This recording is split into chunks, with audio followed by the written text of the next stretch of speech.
Assalamualaikum warahmatullahi wabarakatuh. Baiklah, saya akan menjelaskan psikologi Islam perspektif tokoh Islam, yaitu Al-Ghazali, di mana Al-Ghazali ini membahas tentang esensi manusia yang terbagi ke dalam 3 jenis, yaitu nafs, akal, dan kolbu.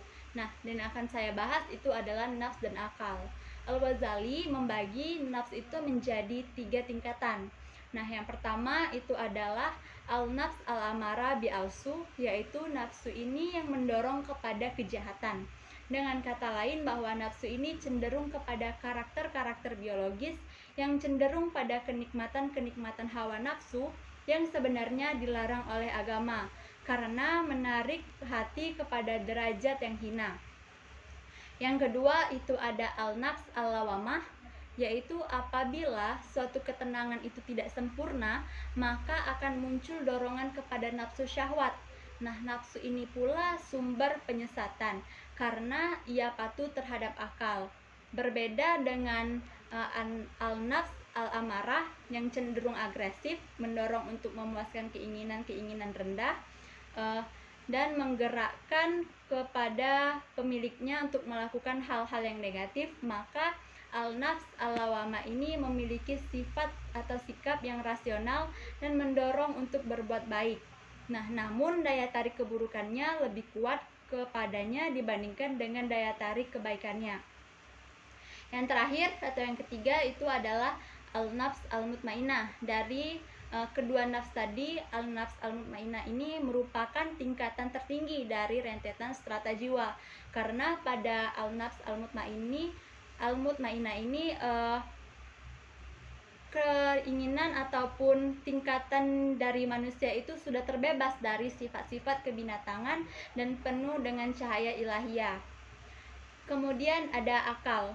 Al-Ghazali ini menggunakan 4 macam pengertian pada akal. Yang pertama itu sebutan yang membedakan antara manusia dan hewan.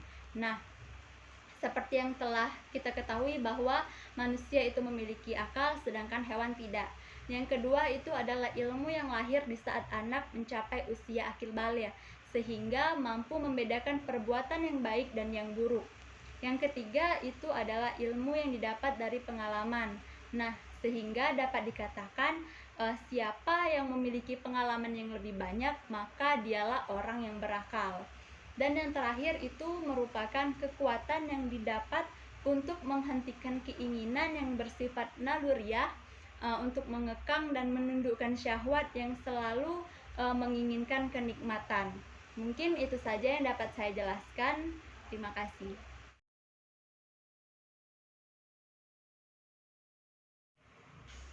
Baiklah, saya akan menjawab pertanyaan dari saudari Al-Hiryati, apa hubungan antara akal dan hati? Nah, menurut Al-Ghazali, akal dan hati ini tidak bisa dipisahkan antara satu dengan lainnya. Sebagaimana substansi-substansi lainnya, akal, hati, dan nafs itu tidak bisa dipisahkan. Hubungan antara akal dan hati inilah yang sejatinya mampu menunjukkan kebenaran kepada manusia. Nah, akal adalah jembatan untuk mencapai ilmu pengetahuan, baik yang didapat dari pengalaman ataupun karena telah mencapai usia akil baligh. Nah, yang dapat membedakan antara yang baik dengan yang buruk. Sedangkan hati merupakan suatu yang halus atau lembut. Nah, Al-Ghazali sendiri membagi hati menjadi ke dalam 2 macam, yaitu qalbu jasmani dan qalbu rohani. Nah, dengan qalbu rohani ini manusia itu dapat membedakan yang mana yang baik dan mana yang buruk. Oleh karena itu, antara hati dan akal ini saling berketerkaitan dan memiliki hubungan antara satu sama lain. Mungkin hanya itu yang dapat saya jelaskan. Mohon maaf jika jawabannya kurang tepat.